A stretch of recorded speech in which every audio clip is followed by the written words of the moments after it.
Hello, and thank you guys for stopping by my channel. It has been a minute.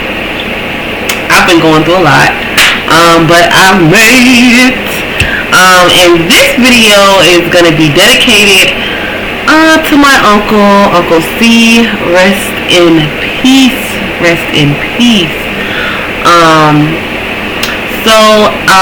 Just with going through losing my uncle, it made me want to look into these things, and I do have a few interesting videos, guys, and it's just about the end of life, things that's happening with death, things that has been reported after life, even new lives, reincarnating. So definitely tune in. Leave your comments in the description box below. I will leave everything on comments all the time. If you've had an experience, definitely check the link below. You can talk about your experience, and you can email me the video. Anyway, though, I'm going to get right into this. I have a great lineup of videos, guys. So just relax and tune in. This is... Before I even push play, I know I'm a little off today because, listen, I can't set up everything. Before I set up everything, I went on ahead, seasoned my chicken, put my chicken on the stove, and so I done came over here, set up everything, sat down, about to start the video, and I'm like, I don't even smell no chicken. Like, I know I seasoned that chicken, and get up, the stove ain't even on low, so I'm 30 minutes behind on that bird. But now that the bird is cooking, we should get the flavors roasting, and I am going to go ahead on and get this video playing, and the glass is toasting. Let me stop, y'all. I'm sorry. I have a bad cold. Let me get it started.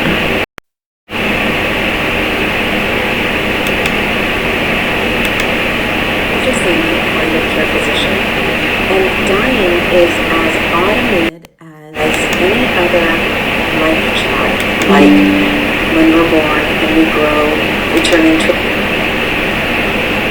an infant and then an adolescent. We go through puberty, we go through menopause, we might go through pregnancy. Our body knows how to do all of these things automatically. And so it's no surprise that our bodies also know how to die at some point. Of course, none of us are going to live forever, so that's a spoiler alert. All of us are going to die, and in North America, only 10% of people die suddenly from some kind of accident or lightning. 90% of us will either get an illness that triggers our dying process, or we will live old enough to become frail and elderly, and that will trigger ordinary dying. So what is ordinary dying? Okay, so like I said, at some point, this process will be triggered by whatever illness or aging. Okay, and what happens is our body goes through a series of physiologic changes inside, and on the outside, what you see is fatigue. A person begins to slow down, they get more tired, they sleep longer and longer each day, they can't do the things that they used to do for themselves, like go grocery shopping and baking, and they start needing a whole lot more help from other people around them. Dying also is when someone sometimes loses their appetite, and it's for no particular reason. They have an advanced illness and they're losing their appetite. They might be losing weight. They get weak, and it's not because they're not getting enough nutrition in. It's just that our body is going through this internal process it knows how to do. So we're getting tired, and we're getting weak, and we lose our appetite because the body doesn't need the nutrition when it's doing the dying thing. We sleep more, we get a little more quiet and withdrawn, we sleep. We can't swallow at some point, so we actually end not eating at all and not drinking at all at some point in the dying process, usually in the last weeks or days.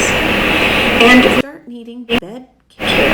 So we end up so weak and so tired and sleeping so much that we end up in a bed and require care from people around us, whether that's professional care or family care. For some reason, I just feel like, I know a lot of people have dealt with their passing, their family passing and them being there.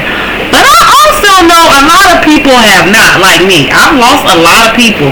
But up until now in my life, I've just experienced a family member dying.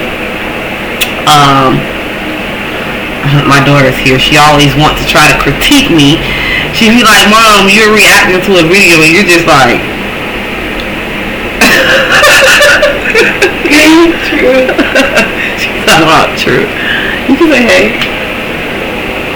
Hi. Anyway, she's always trying to come and like look at me and dictate how I'm doing my videos and how I'm reacting. But anyway, up until now, I have just experienced, going through seeing someone actively dying, and really still in the midst of it, you still trying to process, actually what's going on.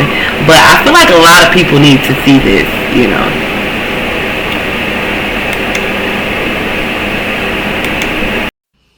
And that's what dying looks like. Eventually you just sleep.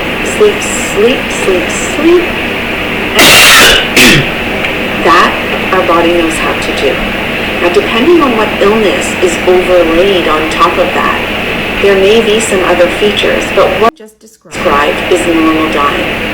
And what I didn't say is that it's normal and expected to be confused, nor is it normal and expected that suddenly, just because you're dying, even though you didn't have any pain before, that suddenly our body is triggered to some pain syndrome associated with dying. That doesn't happen either. So ordinary dying is pretty automatic. It's as automatic as going through puberty. Did you know that our bodies... Okay. So now that we've crossed that bridge, we're going to go to my next video.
When I look at this, it has to feel good to be able to die loved, like feeling love at home, around your family.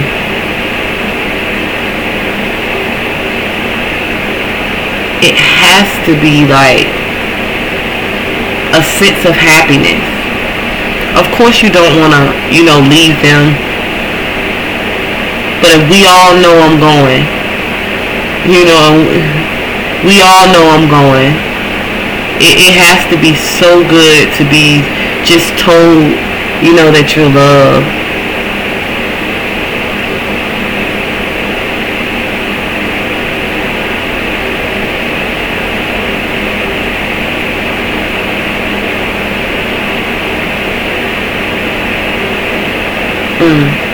I'm sorry. I'm looking at this picture because I'm having a flashback. We're gonna go to the. Why? This is so hard. I'm helping them. I want to help them all. Why is it so hard for humans? Conditioning. Outside news. It's so loud. It's much louder than it's ever been. How can someone move past what they were conditioned to know and learn? Breaking down the layers of it. But they need to move. The hardest part about it all is that they need to be ready. But how do we get them to be ready? We have to wait.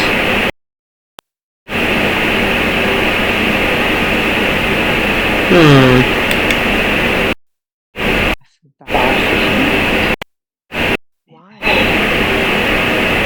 This is so hard on helping them. Okay, so this is a past life regression. I'll explain a little before I push play again. And so while this person is in their past life regression, this is her spirit speaking, her inner spirit speaking. And the spirit is just saying that it feels sad, for humans. It's always trying to help them all. So this is clearly someone that's always trying to help people. And they're asking, why do you feel so sad for humans? They're asking the inner spirit in this past life regression, why do you feel so bad for humans?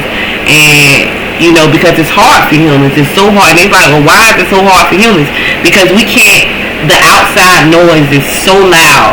The TV, the things going on around us, what you see your homegirl doing, or what you see your homeboy doing, or what you trying, the bills you trying to pay. You know what I'm saying? Your relationships, like what's expected of you, the things that you're ashamed of. All of those outside noises are so loud that I guess upon the end of life, and moving forward, we are never ready, because there's so much here that our soul holds on to. But anyway, I will digress and push play. I want to help them all. Why is it so hard for humans? Conditioning. Outside news. It's so loud. It's much louder than it's ever been. How can someone move past what they were conditioned to know and learn? Breaking down the layers of it.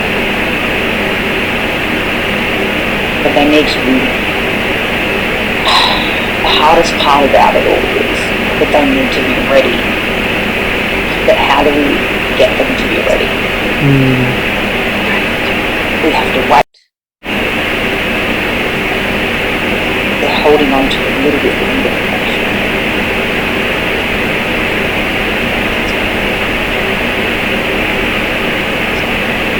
How can a human get away from the conditioning of having to, the degree, work in corporate?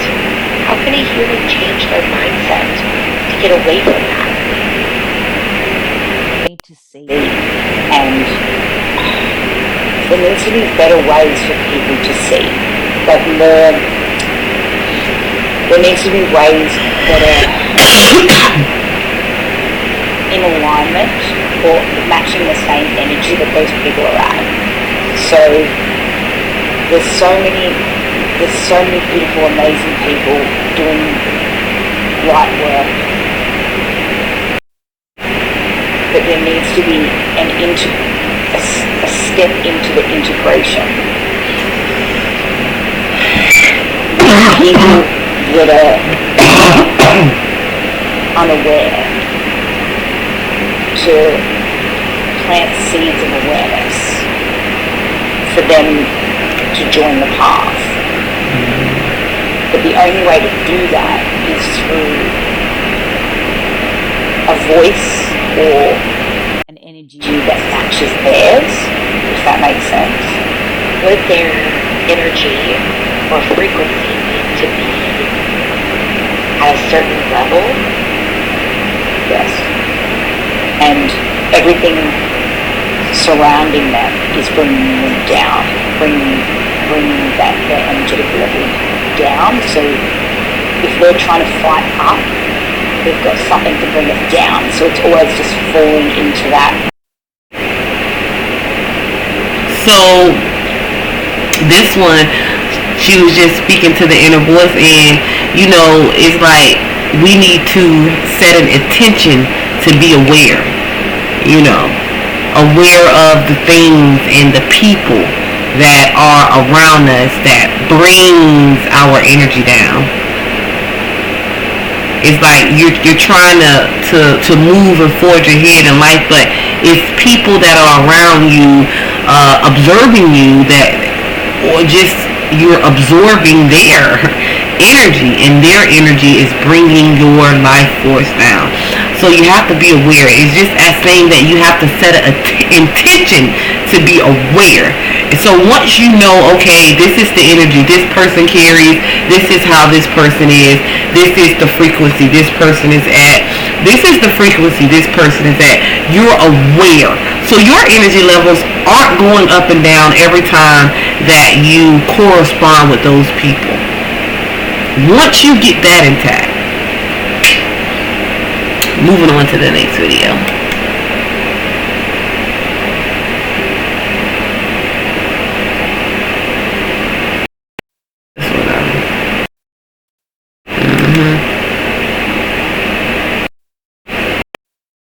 Story time about the craziest past life regression I probably have ever done. I meet up with this lady, and she came to me because she was looking for love. And so I was like, okay, let's get into a hypnosis session and let's see what is blocking you from finding love. And so she ends up going into a past life. She saw a man that had pushed her off the boat so that he killed her, and then she drowned, right? right?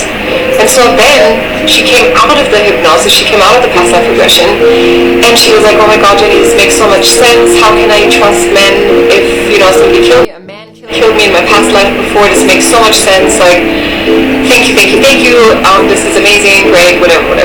Okay, cool. So, the night of this past life regression, like, she was gone and I was sleeping at my boyfriend's house. I wake up around 2, then all of a sudden my boyfriend's laptop is going off, like something is happening there, like with it even being like halfway closed, and then like nobody was touching it for like hours, so it went off and I was like, oh shit, if technology is going crazy around this time at night, it's gotta be spirits. And then all of a sudden I started crying, I started being really emotional, and I was like, taking a deep breath, I was like, okay, this isn't mine, this is not my shit, like what is going on here? And so I was closing my eyes and I tried to really find out what was going on, and then actually the guy, the killer of the woman in her past life, he came through to me and he was like, hey, I just want you to tell her that I'm sorry, like I really regret what I've done, and I want you to tell her I'm sorry. And I was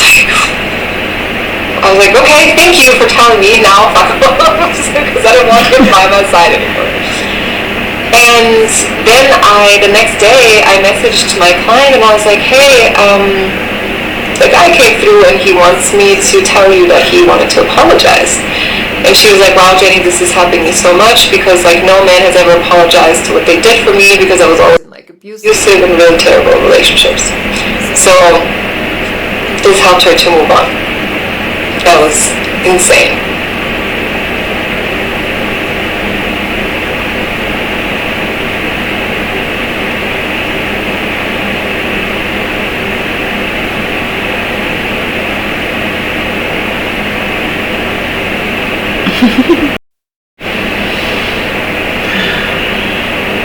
That was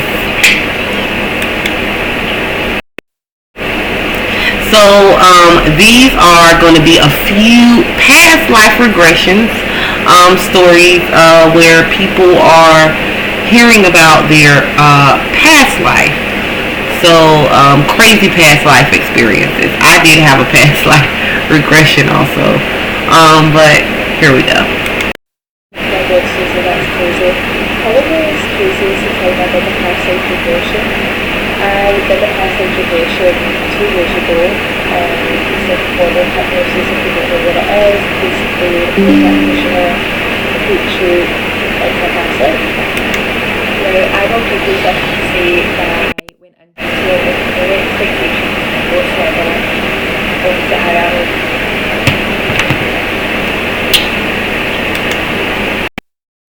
Call me crazy if you want, but I've never liked store-bought pesto. I don't know why. I think it's because it never has enough.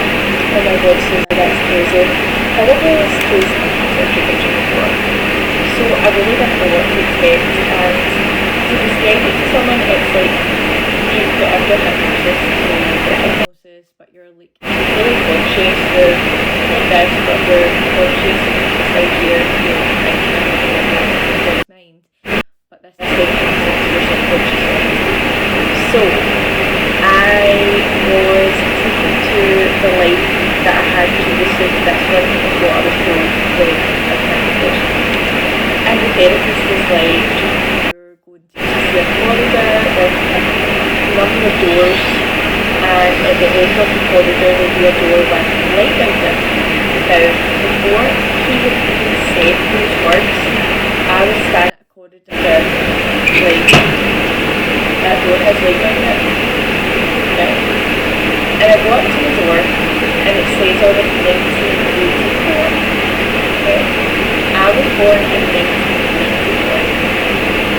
So, I'm like, okay, so actually, the rules must be in 1984, so you're still consciously thinking.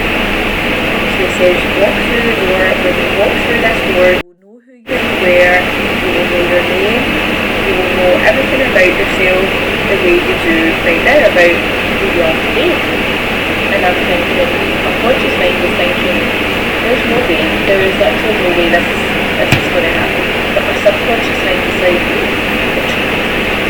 so I walked through the door, and straight away I know everything about myself. I know where I am, I know who I am, I know who my family are, I know that my name was Susie McMillan.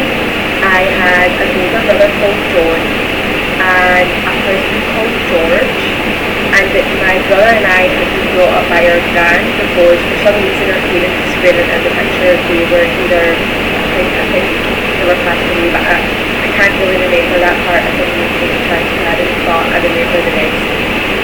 So I knew my name was Susie McMillan, and I knew that I was really unhappy in my life. I didn't want to be married to my husband. He was very controlling, and I was just a bit miserable.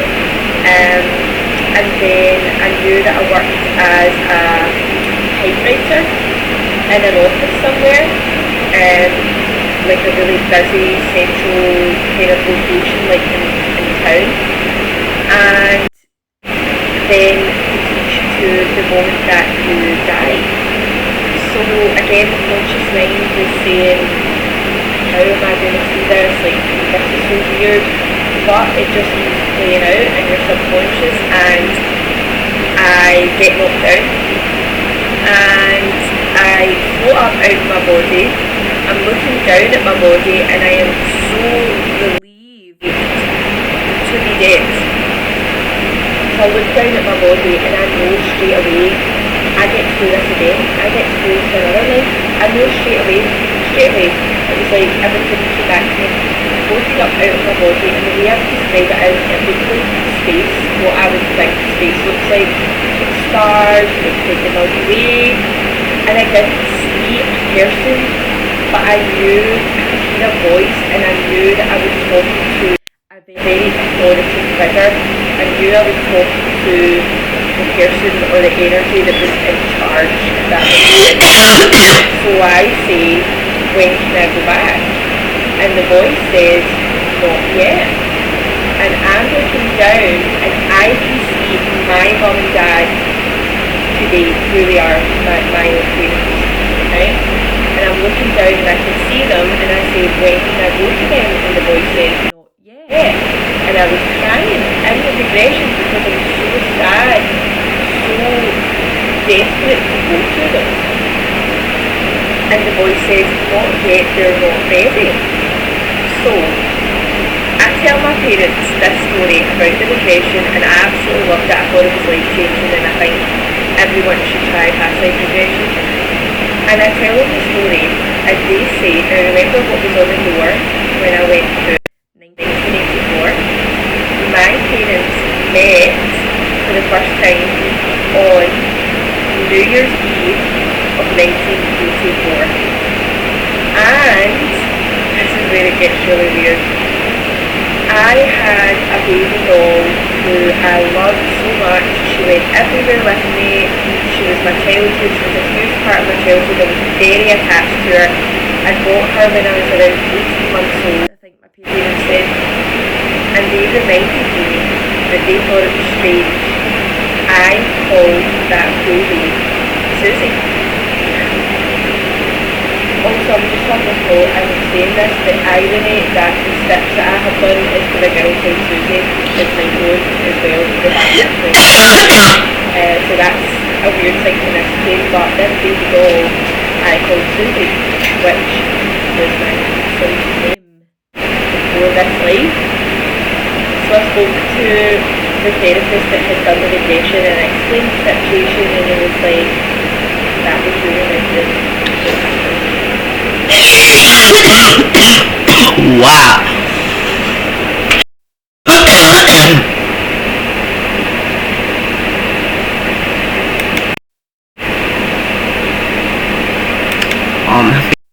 What happens to bad people when they die? Because according to data-driven research, we know now what happens when you die. And this is based off thousands and thousands of studies. You float above your body, go through that tunnel of light, you have a beautiful soul family reunion of souls that you absolutely loved in multiple lifetimes. Absolutely amazing. You find those soulmates, you review the life you just lived, you choose another life, and you come back and do it again. But what happens to people who are bad is a good question. The answer is a bit surprising. And keep in mind by bad, I mean like bad, truly evil people. When someone like this dies, they go to the spirit realm just like anyone else.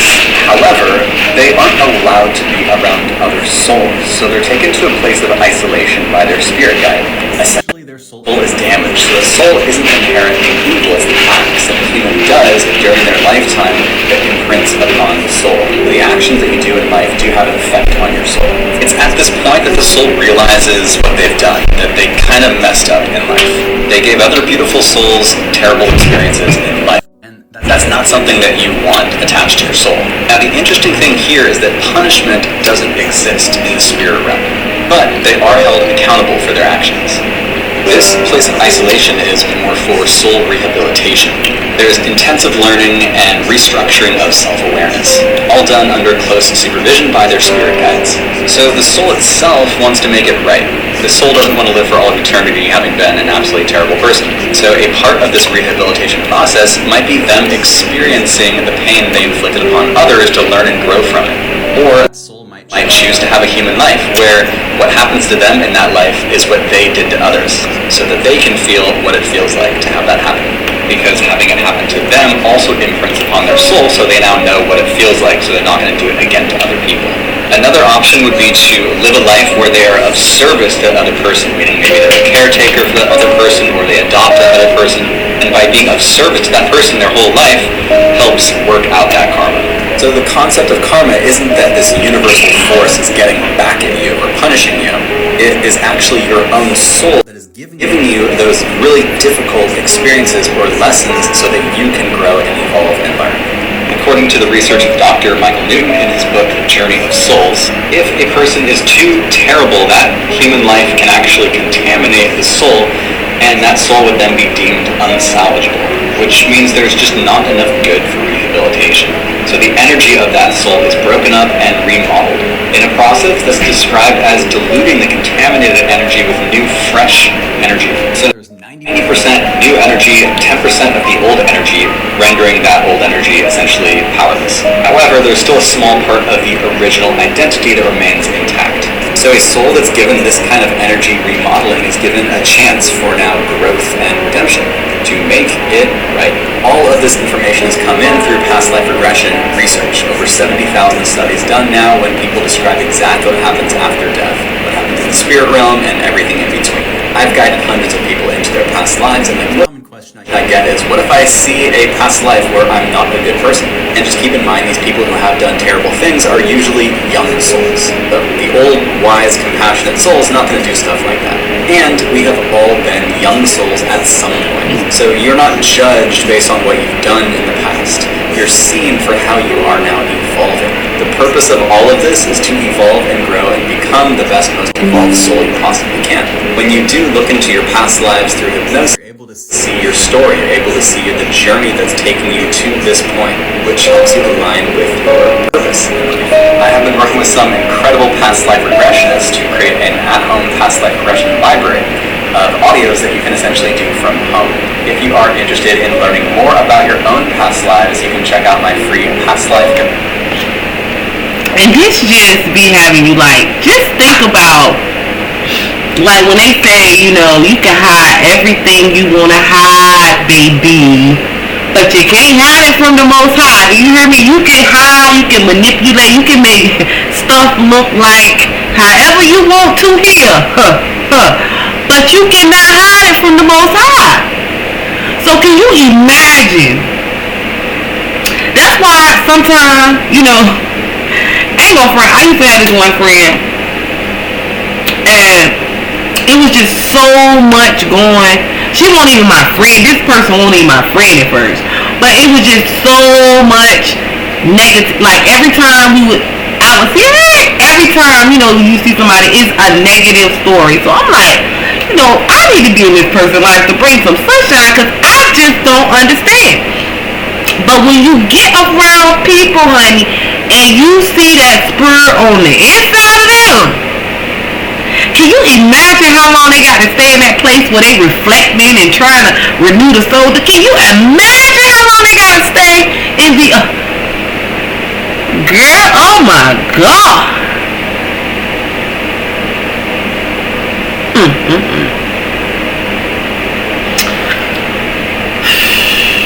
You just gotta be careful out here, honey. So this is going to be a reincarnation. When Olivia was 2 years old, she got walking with her mother. When her mother asked, "What time do you think it is?" and Olivia replied, 7 o'clock, then added, 1787. On another occasion, when Olivia was 2 years old, she casually said to her mother, "My name used to be Daisy." A short time later, she again approached her mother and said, "Robinson." Her mother asked what that meant, and Olivia replied, "It was my name, and that she used to be called Daisy Robinson." When she was 2.5, Olivia would often talk about past events. Her father asked her whether she used to have a different mum and daddy, and she excitedly replied, "Yes." Another time, Olivia came up to Mother and told her, "All the air came out of here," and the mother replied, "Out of where?"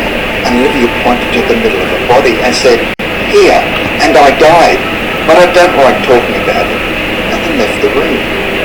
Her mother was quite stunned because Olivia had had no contact with death other than seeing a dead frog once that her parents hadn't even told her was dead. One day after waking up from a nap, Olivia spoke to her mother again about 1787. Mother asked her if she'd remembered any songs back then, and Olivia immediately said, "London Bridge is Falling Down," which was a favourite of hers. That nursery rhyme was in fact around in 1787. Another time, Olivia walked up to her mother and out of the blue said, 30 years old. Her mother said, "Who is 30 years old?" And Olivia replied, "I was when I died. I died because I didn't eat anything," and then wandered away. Her mother then thought back to the voracious appetite Olivia had when she was a newborn, which could be explained by starvation that she had suffered shortly before dying in her previous life. Olivia was eating a green apple one day and giggling to herself. She told her mother that Daisy Robinson had only eaten red apples, but now she only ate green apples. Another time said that Daisy Robinson's mother was called Kitty. Her mother knew that Olivia did not know anyone called Kitty. Neither did she.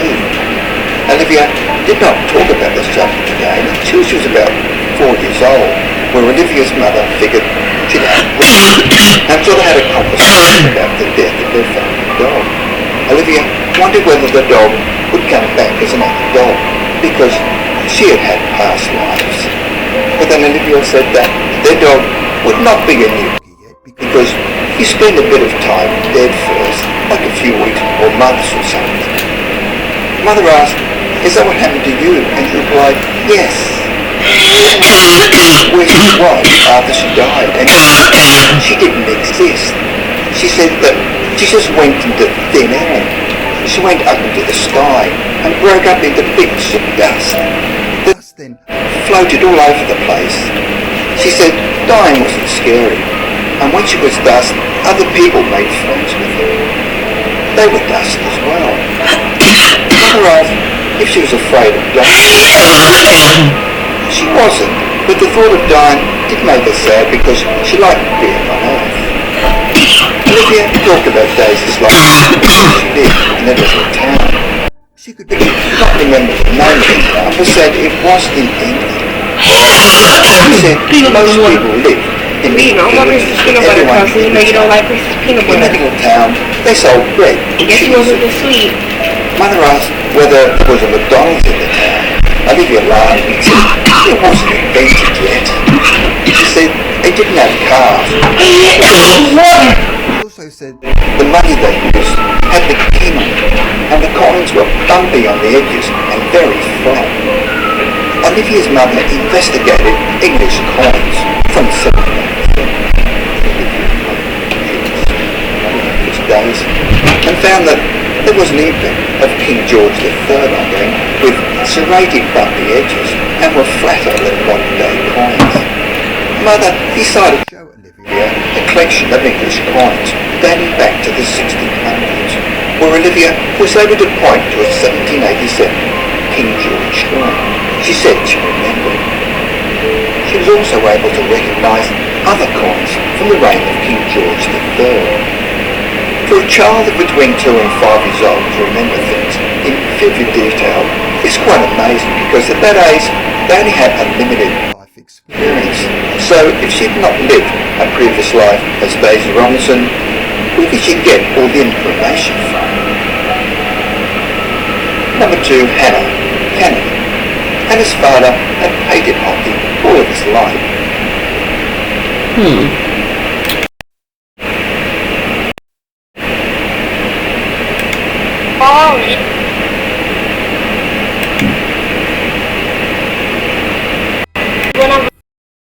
This one is a young guy telling his past life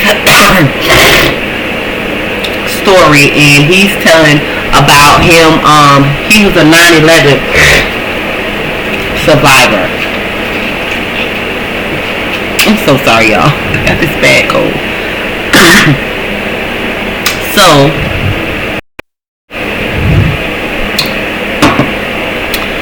we are going to listen to his story. This one ain't long. There can be a difference when he describes it. To me, it's okay. This is happening.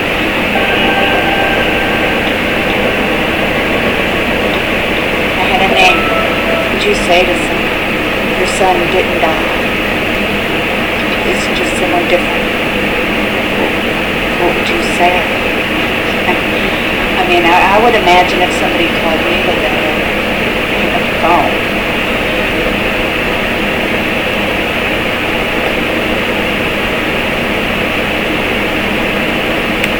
All right.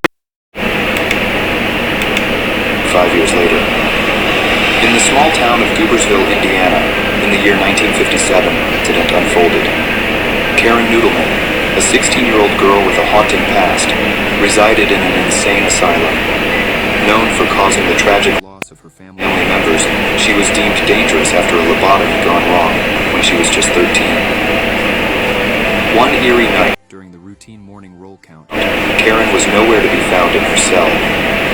Panic ensued as the asylum doctors discovered a hidden hole behind her Marilyn Monroe poster. The entire facility went on high alert, and the police were immediately notified. Concern for the safety of Karen's remaining family members grew, particularly her younger brother, who was living with their grandparents. Multiple attempts to reach out to her grandparents went unanswered. You know what?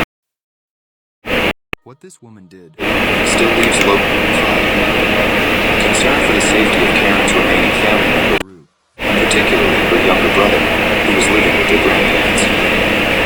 Multiple attempts to reach out to her grandparents went unanswered, deepening a sense of unease among the asylum staff and law enforcement. With a sense of urgency, the authorities rushed to Karen's grandparents' home. They pounded on the front door, yelling, "Police!" Uncertain of what they would find inside, someone finally opened the door, but it wasn't what they expected.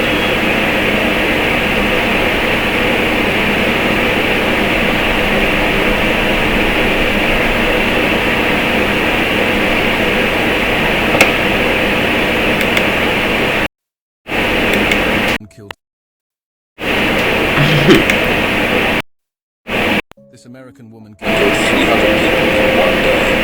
The quiet town of Diffrent, Indiana, 1949, a woman named Aileen G. Amos was the beloved lunch lady at Sunnydale High. For 20 years, Aileen served meals with a smile. But one morning as she got out of plans, she laced the school's water supply with a colorless, odorless poison. Finally, students and staff began collapsing. Chaos erupted. The hospital was overwhelmed. Parents rushed to the school in panic. As sirens wailed, Aileen calmly walked home, humming a cheerful tune. The death toll rose to 352 lives lost. An entire generation of Sunnydale gone. Aileen was found in her kitchen, baking cookies and listening to the radio. Her only words upon arrest, "I was saving them for the pain of living." Investigators later discovered 20 years' worth of journals detailing all plans. The Sunnydale massacre remains one of the deadliest single-day killings. In 1954, police decided to investigate her home war. They decided to break the walls. What they found there was truly horrifying.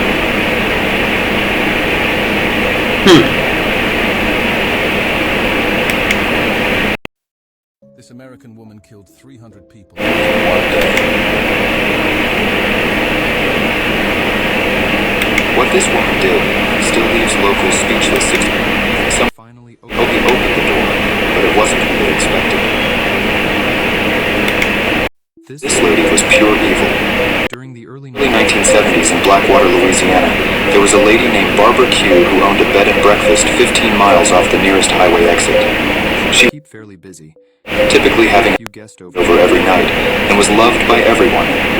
She was also known for her famous beef stew that she would serve every morning. In September of 1972, a man named Ray Zenz was traveling for work and ended up stopping at Barbara's bed and breakfast for the night. When he checked in, Barbara asked him, "Does anybody know that you are here?" And Ray would reply saying no. That night while he was sleeping, he randomly awoke and saw the silhouette of Barbara at the end of his bed, and she was softly singing an old lullaby. But as soon as he turned on the lamp next to him, she lunged at him, but he escaped her grasp and ran out the room. He yelled and woke up everybody else, and then called the police. When they arrived, they questioned Barbara, and she strangely said, normally they don't fight back. Concerned about this, they fully investigated the property and found something horrific. Her so-called famous beef stew was in fact not beef. This was the most evil thing ever done. In the 1940s, a man named Sunny Day lived in land under Maryland. He spent most of his life bouncing from home to home in foster care. After his 18th birthday, he eventually got his own place, but grew very lonely over the following months. But one day while he was out grocery shopping, he saw an advertisement for a product called Grow a Friend, and decided to order one when he got home. The following week, his package arrived, and inside was a small toy-sized figure of a man. The direction said, to grow your friend, you need to fill up your bathtub fully and place the figure inside and leave overnight. So before Sonny went to bed, he did just that. But around 4 o'clock in the morning, he was awoken by loud yelling coming from his bathroom. Sonny rushed to check, and when he opened the door, he came face to face with his new friend. And Sonny would then say, I'm going to call you Half Squat. Over the next few weeks, Sonny and Half Squat grew very close and would do everything with each other. But one morning while they were both eating breakfast, Sonny overheard on the radio about a massacre of a family of 5 that happened overnight on the other side of town. And when he listened further, the man on the radio said, the only evidence left at the scene was writing on the wall that said Half Squat was here. But before Sonny could even turn around, he felt 2 hands on his shoulders. Alright, y'all, we wrapping it on up. I don't know who needs to hear this, but sometimes you gotta learn to let go. You ain't gotta go through all this. Get up and get out of them relationships. It's like that. You need to find somewhere to go now. That's right. Sometimes you gotta walk away. Ain't no need to go through all that.